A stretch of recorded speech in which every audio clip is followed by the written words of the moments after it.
ये मौत नहीं हत्या, ये हम क्यों कह रहे हैं आप जरूर समझ जाएंगे। लखनऊ में आग का ऐसा तांडव देखा गया कि 15 छात्र उसी में समा गए। एक बिल्डिंग जो कि रिहायशी इलाके में बनी हुई थी, चंद पैसों के लालच में कमर्शियल प्रॉपर्टी की तरह इस्तेमाल उसका हो रहा था। सभी नियमों को ताक पर रखकर बस कमाई को तरजीह दी जा रही थी।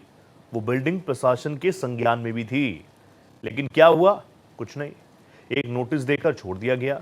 कोई एक्शन नहीं, कोई कार्रवाई नहीं। ना बिल्डिंग को सील किया गया, ना बुलडोजर चलाया गया। हाँ, 2026 में शायद आपको ये सारे एक्शन होते हुए नजर आ जाएं। इन सब की कीमत क्या? 15 डेड बॉडीज। प्रशासन मानो सोता रहा, शायद इस भयावह हादसे का इंतजार भी करता रहा। लापरवाही का नतीजा हम सबके सामने। लेकिन बड़ा सवाल ये कि परिस्थितियां इसी तरीके से रहेंगी या फिर इस मृत सिस्टम को वापस वेंटिलेटर पर रखकर जगाने का प्रयास किया जाएगा। इसी पर होगी एक सार्थक चर्चा, जुड़ेगा बड़ा पैनल। उससे पहले ये रिपोर्ट।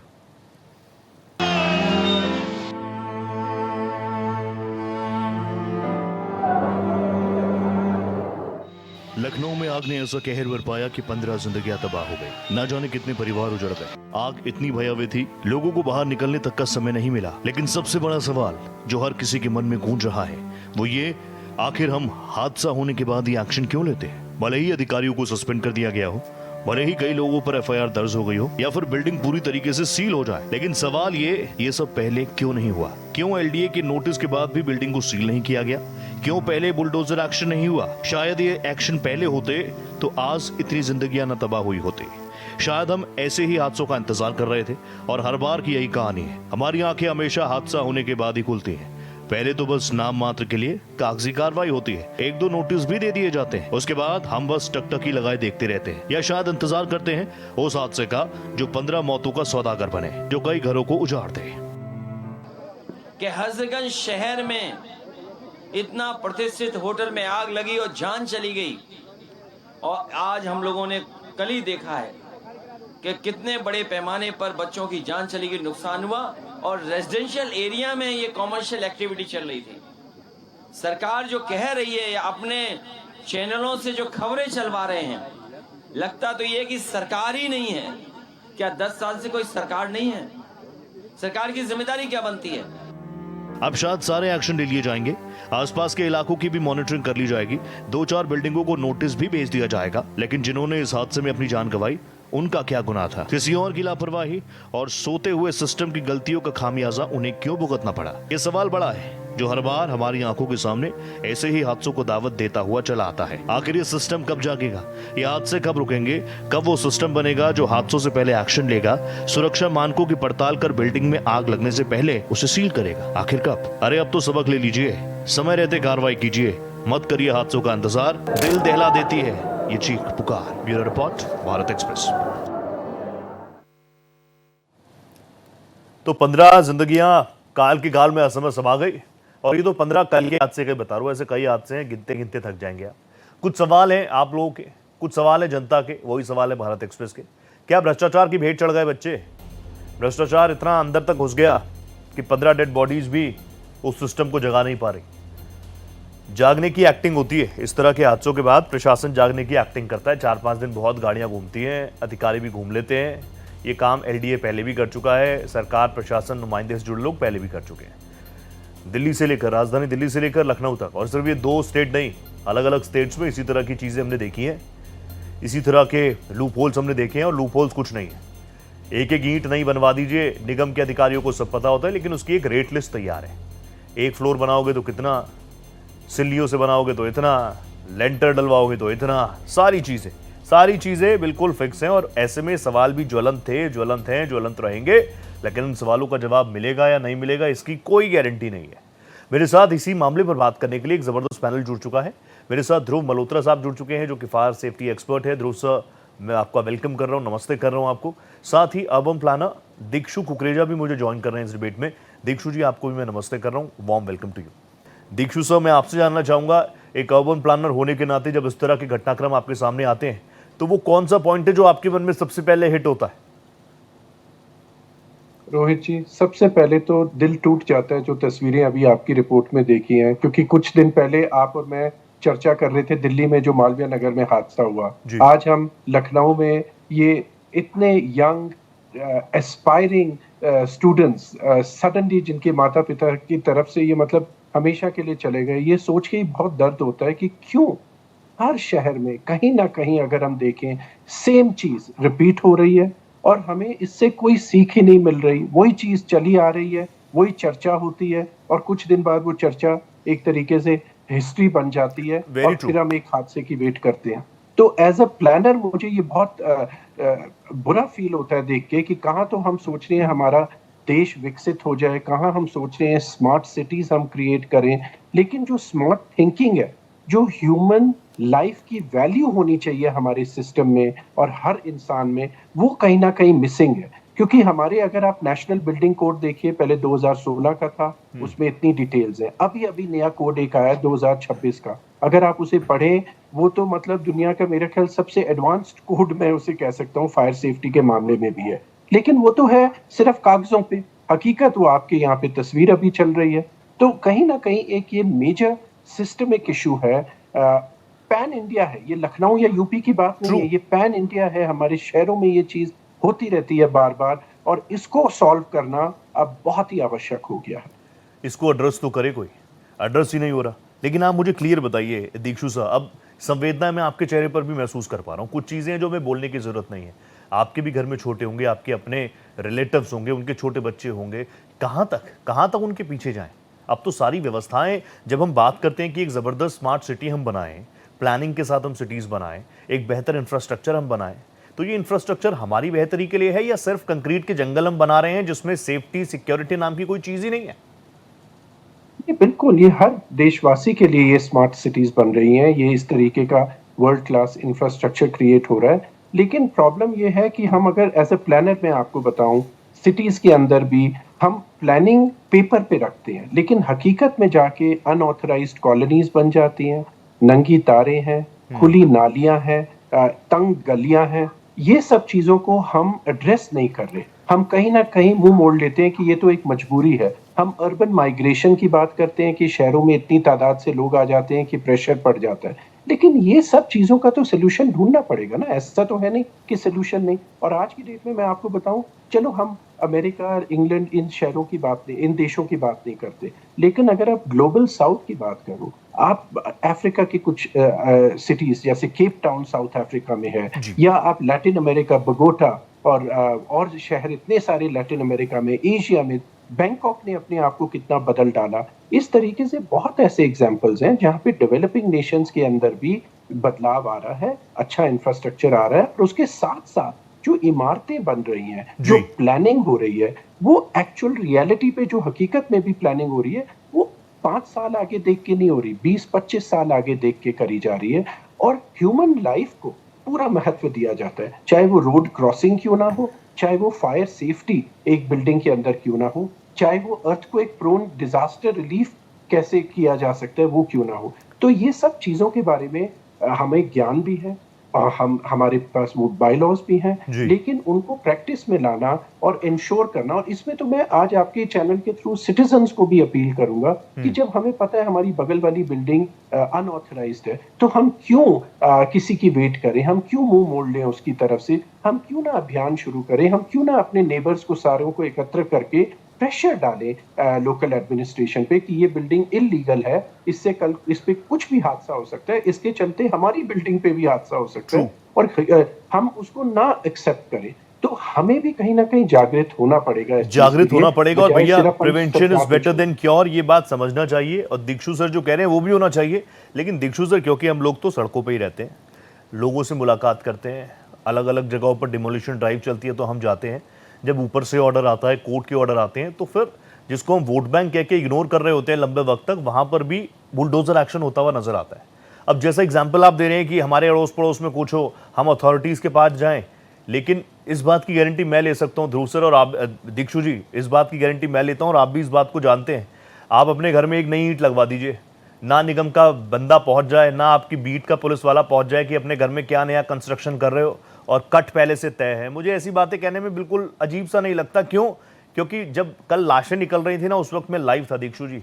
अपने इस कैमरे पर हमने गिना 1 2 3 4 5 6 और गिनते गिनते 14 लाशें निकली थी। आखिर का जो आंकड़ा था कैजुअलिटी का वो 15। इसी स्क्रीन पर हमने वो लाशें गिनी थी, अंदर से स्ट्रेचर से लाशें आ रही थी। इसलिए मुझे ये सब बोलने में ज्यादा दुख भी नहीं हो रहा और मेरे को लगता है कि प्रॉब्लम एड्रेस करो, उसी के बाद तो सॉल्यूशन निकलेगा। तो निगम को जब ये पता है कि दीक्षित जी के घर पर एक नया लैंटर पड़ने वाला है तो आपके पास निगम का अधिकारी भी पहुंच जाएगा, अथॉरिटी का बंदा भी पहुंच जाएगा, लोकल पुलिस वाला भी पहुंच जाएगा, उनको तब सारी जानकारी है। लेकिन वो बिल्डिंग जिसको 2016 में नोटिस दिया गया था, नोटिस के बाद पूरा प्रशासन बिल्कुल शांत था, शायद सो रहा था और शायद सोते हुए को तो जगा भी लें, सोने की एक्टिंग कर रहा था, क्योंकि आंखों के आगे वो नोट थे हरे हरे गुलाबी गुलाबी, अब गुलाबी तो पता नहीं, हरे हरे नोट तो थे। मैं इस पॉइंट को कैसे इग्नोर करूं सर? नहीं, आप बिल्कुल ठीक कह रहे हैं रोहित, इसमें कोई डाउट ही नहीं है कि ये इस तरीके की चीज हमें कहीं ना कहीं आके अब खत्म करनी पड़ेगी देश में। लेकिन एज एन अर्बन एक्सपर्ट अगर मैं बात करूं तो मैं आपके दर्शकों को ये कहना चाहूंगा कि दुनिया में, मैं कह रहा हूं दुनिया में कोई भी एडवांस सिटी ले लीजिए, वहां ऐसी कोई इमारत नहीं जो 100% फायर सेफ हो सके। कहने का मतलब एक्सीडेंट्स कहीं पे भी हो सकते हैं, हादसा। लेकिन इशू ये है कि हमने वो बिल्डिंग को क्या इस तरीके से डिजाइन भी किया है और इस तरीके से मेंटेन भी किया हुआ है कि अगर कोई हादसा होता है तो उसको कैसे कंट्रोल किया जाए, कैसे उस बिल्डिंग से इवैक्यूएशन हो। और हम आपके दर्शकों को ये जानना जरूरी है कि कहीं पे भी आग लगती है तो वो आग के फ्लेम से इतनी कैजुअलिटीज नहीं होती जितनी वो टॉक्सिक फ्यूम से होती है। इसलिए जो हमारे बायलॉज भी कहते हैं कि बिल्डिंग के अंदर कंपार्टमेंटेशन होनी चाहिए, एक हिस्से में आग लगी तो वो दूसरे हिस्से तक तो ना पहुंचे। जो फायर एग्जिट्स होती हैं वो 2 या 4 घंटे तक कंट्रोल होना चाहिए कि 2 घंटे तक कम से कम आग उस फायर एग्जिट में आ ही ना सके। फायर एग्जिट का रास्ता साफ होना चाहिए, वेंटिलेशन सिस्टम्स होने चाहिए कि स्मोक को एक्सट्रैक्ट किया जा सके। अब ये सब चीजें हम क्यों नहीं आज की डेट में मॉडर्न बिल्डिंग, ये जो बिल्डिंग आप दिखा रहे हैं कोचिंग सेंटर, कहने को तो मॉडर्न बनाई है, बाहर से शीशा लगा दिया और सोच रहे होंगे कि बड़ी आधुनिक बिल्डिंग बनाई है, लेकिन ये बेसिक चीजें बिल्डिंग में मिसिंग है। और ऑफ कोर्स इस केस में तो जैसे बिल्डिंग का है ही मिसयूज, बनी किस पर्पस से और चला कुछ रहे हैं उसके अंदर। तो कहीं ना कहीं हमें ये भी समझना है कि जो हमारे बायलॉज हैं उनको हम पूरी तरह उनका अमल करें। और हमारे यहाँ देश में टेक्नोलॉजी है और जो सिस्टम की मैं बात कर रहा हूँ 20 साल पहले यहाँ महंगे थे तो कोई कह सकता था जी हम अफोर्ड नहीं कर सकते। अरे आज आप ये शीशा तो लगा रहे हो बड़ा आधुनिक बिल्डिंग पे, ये जो सिस्टम्स की मैं बात कर रहा हूँ इनकी कॉस्ट क्या आएगी? मुश्किल से 60 या 65 रुपए स्क्वायर फुट, ये नहीं हम लगा पा रहे। तो ये चीजें बहुत आवश्यक हैं कि कोई बिल्डिंग अपनी बना रहा है या कोई वो बिल्डिंग इस्तेमाल करने वाला भी, मैं कहूंगा आपका दर्शक आसपास देखे और इंश्योर करे, किसी तरीके से अलर्टनेस, अवेयरनेस आनी बहुत जरूरी है कि are our building safe. Corruption का जो कीड़ा है देश में उसका क्या करें? ये तो आप अपनी पैनल पे पॉलिटिशियंस को बुला के उन्हीं से सवाल पूछ सकते हैं, लेकिन yes as a citizen of India, as a concern citizen of India, मैं ये कहूंगा कि ये अब टाइम है कि हमें एक अवेयरनेस कैंपेन लानी है, बेशक वो स्कूल से, कॉलेजेस से, जैसे हमने नो टू क्रैकर्स शुरू किया, हमारी यंग जनरेशन ने नो टू प्लास्टिक शुरू किया, नो टू करप्शन भी आना बहुत जरूरी है। और कहीं ना कहीं हम लोगों को भी, मैं हमेशा इसमें बिलीव करता हूं कि मैं सिस्टम को तो कितना भी कह सकता हूं, लेकिन मैं खुद झांक के अपने आप को भी देखूं कि एज ए सिटीजन मैं उस सिस्टम में फॉल कर रहा हूं या क्या मैं थोड़ी सी और मेहनत करके, थोड़ी सी आवाज और उठा के मैं उससे हट के अपनी चीज बना सकता हूं। क्या मेरी इमारत बनाई जा सकती है बिना करप्शन के? यस, आप कहेंगे कि ये इम्पॉसिबल है, लेकिन कोई ऐसी चीज इम्पॉसिबल नहीं होती अगर हमें उसमें परिवर्तन लाना है। परिवर्तन तो वो की बहुत शुरुआत आवश्यक है, एक लिटिल बिट से भी हो सकती है और वो मैं आपकी बातों से बिल्कुल सहमत हूं, मैं आपके साथ देने को भी तैयार हूं, हमारी जनता भी आपका साथ देने को तैयार है। लेकिन ये बड़ा बदलाव है, ये आएगा कैसे, इसके लिए और कितने कदम उठाने होंगे या और कितनी ऐसी लाशें देखनी होंगी, उसको भी देख लेंगे। ध्रुव, पहले तो मुझे ये बता दो, मेरे दर्शक जो देख रहे होंगे इस पूरे घटनाक्रम के बाद, इससे पहले भी कई अग्निकांड हमने देखे, हादसे के बाद fire audit, fire audit, fire audit, what is this fire audit? और ये आग लगने के बाद ही होता है क्या? सर, बड़े दुख के साथ कहना पड़ रहा है कि जो अभी कल हादसा हुआ है जी, इस देश में जितने भी कोचिंग इंस्टीट्यूट हैं वहां पर एक चीज कॉमन है कि वहां पे छात्र ज्यादा हैं और जगह कम है। और अगर हम इसको कंपेयर करें जो मालवीय नगर में अभी हादसा हुआ है, वहां पर भी कमरे ज्यादा थे और जगह कम थी। ठीक है। तो इन दोनों चीजों में लोगों ने कॉम्प्रोमाइज कहाँ किया है? लोगों ने कॉम्प्रोमाइज किया है एस्केप रूट के ऊपर। देखिए, जो मौतें हो रही हैं वो सभी मौतें आग में झुलसने से नहीं हो रही है, वो सभी मौतें हो रही हैं दम घुटने से। अगर वहां पे एक एस्केप रूट हो, एक वेंटिलेशन चैनल हो, एक इमरजेंसी एग्जिट हो, जी। तो ये हादसे नहीं होंगे। हमने कल वीडियोस देखी हैं किस तरह से बच्चों ने शीशे तोड़े हैं, वहां से कूदे हैं। तो अगर वहां पे एक इमरजेंसी एग्जिट होता, एक इमरजेंसी स्टेयरकेस होता, तो ये हादसा होता ही नहीं, और अगर होता तो बहुत ही मामूली होता। और जहां तक बात रही फायर ऑडिट्स की, ये देखिए हमारी सरकार रूल्स बनाती है, बट वो रूल्स फॉलो कैसे होंगे वह उसका इंतजाम नहीं करती है। देखिए, मैं एक मैन्युफैक्चरिंग लाइन से आता हूँ, जी। मैं मेघदूत फायरवॉल के इक्विपमेंट्स बनाता हूँ। डन। तो हमारे पास अभी लोगों के फोन आ रहे हैं एक्सटिंग्विशर्स के लिए, तमाम ऐसी फायर सेफ्टी के लिए, बट लोग अभी जागरूक नहीं है। जो भी लोग फोन भी करते हैं वो इसलिए करते हैं कि जी हमारा ना सिर्फ फॉर्मेलिटी पूरी कर दीजिए, चाहे क्वालिटी कैसी भी हो, सस्ता दे दीजिए। तो लोग अभी तक खुद ही जागरूक नहीं हुए हैं। तो उसके लिए जरूरी है लोगों को ट्रेन करना, ठीक है। एक ऐसे कैंपेन भी करना। आप एक जगह पे 500 फायर एक्सटिंग्विशर्स लगा दीजिए, हाँ। मैं दावे के साथ कह सकता हूँ अगर आपको वो चलाने नहीं आते होंगे ना, तो वो 500 के 500 बेकार है। तो इसलिए फायर ट्रेनिंग, फायर ऑडिट्स ये बहुत जरूरी है, मॉक ड्रिल्स बहुत जरूरी है। हर एक व्यक्ति को, और अब तो लगता है this is the high time, अब बहुत हो गया है, अब इससे ज्यादा कितनी लाशें गिनेंगे भाई। और this is the high time. Dikshu ji भी ये कह रहे हैं कि we have to be alert, हमें अवेयर भी होना है, साथ ही ट्रेन भी होना है। लेकिन जो जिम्मेदारान हैं, जिनको आप और मैं हमारे हार्ड मनी टैक्स पे करने के बाद सैलरीज जाती है, वो अपनी जिम्मेदारी निभा रहे हैं क्या? मुझे बताइए अब यहाँ से आगे क्या हमें अपनी जिम्मेदारी निभानी पड़ेगी, निभानी चाहिए, क्योंकि आपके, मेरे, हमारे आने वाले भविष्य के नौनिहालों के लिए हमारे ऊपर भी जिम्मेदारी है। दूसरी तरफ जो दूसरे अथॉरिटीज हैं उनको भी अपनी जिम्मेदारी निभानी पड़ेगी। अब नहीं, बिल्कुल सबको निभानी पड़ेगी। और ये भी मैं कहूंगा कि लेट्स बी ऑप्टिमिस्टिक। बहुत दुखद ये इंसिडेंट्स हैं जो हुए हैं, लेकिन कुछ तो इनसे सीखें। और इसके लिए मैं कहूंगा कि हमें, अगर हम और शहरों में देखें वहां पे कैसे ये प्रॉब्लम सॉल्व हुई है, तो सोल्यूशन सामने दिखते हैं। कोई चीज इन्वेंट करने की ज्यादा जरूरत नहीं है। हम बात करते हैं कि बहुत शहर हमारे ऐसे हैं जहाँ पे तंग गलियां हैं, तो कोई हादसा होता है तो इमरजेंसी, चाहे वो एम्बुलेंस या फायर इंजन, वहां पे पहुंच नहीं सकता, फायर ट्रक।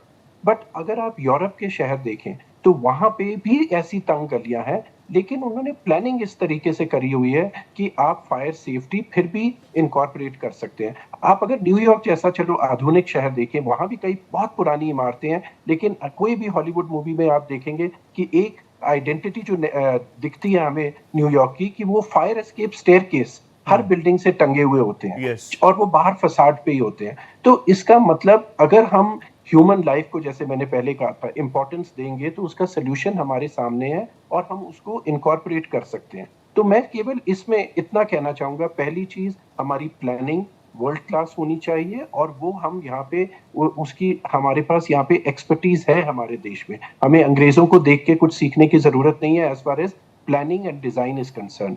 दूसरी बात है, जब हम कंस्ट्रक्शन करते हैं तो उसके अंदर जितने सेफ गार्ड्स होने चाहिए वो बड़े स्ट्रिक्ट तरीके से मॉनिटर होने चाहिए, ताकि उसमें कोई कहीं पे भी डाइल्यूशन ना हो। और तीसरी चीज है, जब बिल्डिंग बन जाती है, जैसे मैं अभी आज की डेट में लखनऊ की सबसे ऊंची इमारत बना रहा हूँ, और ये तस्वीरें देख के मैं सोच रहा हूँ, देखो हमने तो प्लानिंग में कोई चीज छोड़ी नहीं है, पूरी वर्ल्ड क्लास चीजें सारी सेफ्टी की उस बिल्डिंग में करी है। लेकिन जब वो बिल्डिंग आज से 5 साल बाद आगे यूजर्स के हाथ में आ जाएगी, तो क्या वो अपने फायर सेफ्टी सर्टिफिकेट्स मेंटेन करेंगे? क्या वो, जो ध्रुव जी ने अभी बोला, अपने फायर ऑडिट्स करेंगे? तो कहीं ना कहीं बिल्डिंग डिजाइन करना, कंस्ट्रक्ट करना, और उसके बाद रिस्पॉन्सिबिलिटी से मेंटेन करना। हम कितनी सोसाइटीज देश भर के शहरों में अपने जानते हैं जहां लोग यूज कर रहे हैं बिल्डिंग, चाहे वो रेजिडेंशियल है या कमर्शियल अपार्टमेंट है, वो, लेकिन वो उसकी मेंटेनेंस के पैसे ही नहीं देना चाहते। तो अगर बिल्डिंग मेंटेन नहीं होगी तो उसकी हेल्थ क्या डिटेरियोरेट नहीं होगी? उसके साथ हमारी लाइफ सेफ्टी खुद ने डेंजर में पड़ रही। लेकिन बहुत ऐसे लोग मैं जानता हूं जो 10 रुपए, 8 रुपए, या जो भी मेंटेनेंस की कॉस्ट होती है बिल्डिंग की, वो पे नहीं करना चाहते। अब ऐसी सोच कौन बदलेगा? वो सरकार थोड़ी ना आके बदलेगी हमारे लिए सोच। हमें अपनी जिम्मेवारियां खुद समझनी है। तो होलिस्टिक तरीके से अगर हम इस चीज पे चलें, आई होप आपका शो जब मैं नेक्स्ट टाइम ज्वाइन करूं So- तभी हम उस पे चर्चा कर सकें कि कैसे कैसे हम एग्जाम्पल आप और मैं बात करेंगे, Perfect. कहाँ कहाँ परिवर्तन हमारे शहरों में आना शुरू हुआ है। होना भी चाहिए sir. Dikshu sir, I will be waiting for that day. Dhruv भाई कंक्लूड कर दीजिए। ध्रुव भाई, सारी चीज़ें तो हैं, मतलब हमारे पास एक ज़बरदस्त मैकेनिज्म भी है, अथॉरिटीज़ भी हैं, रूल्स रेगुलेशन में आप जैसे, ध्रुव जैसे और दीक्षु सर जैसे लोग, उन आप लोगों का इनपुट रहता ही होगा। बावजूद इसके ये इम्प्लीमेंटेशन में प्रॉब्लम कहाँ आ रही है?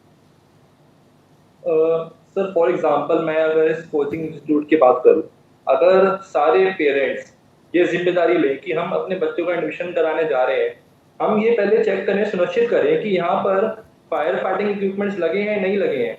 अगर नहीं लगे हैं मत करवाओ एडमिशन। अगर आप ये अप्रोच को फॉलो करोगे, मैं दावे के साथ कह सकता हूँ सभी कोचिंग इंस्टीट्यूट्स, ये सभी स्कूल्स इन सबको फॉलो करेंगे, फायर सेफ्टी नॉर्म्स को फॉलो करेंगे। आप खुद देखिए ना, नहीं लगे हुए मत कराइए एडमिशन। आप सही में ये सब चीजें इंप्लीमेंट तभी होंगी जब हम लोग जागरूक होंगे।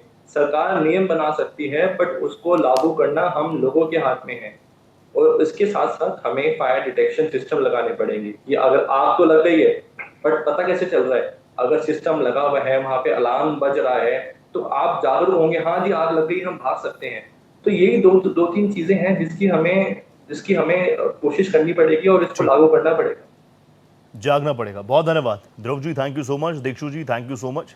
तो देखिए, आज की चर्चा से निकलकर यही आया है कि मिल बांट कर ही काम करना पड़ेगा, अथॉरिटीज़ को अपना काम करना पड़ेगा, आपको मुझको अपना जिम्मेदारियों का निर्वहन करना पड़ेगा, तभी आपके हमारे बच्चों का कल का भविष्य सुरक्षित हो पाएगा। और भविष्य छोड़ दीजिए, कम से कम वो कल देख पाएंगे। इस खास चर्चा में मेरे साथ इतना ही। नमस्ते।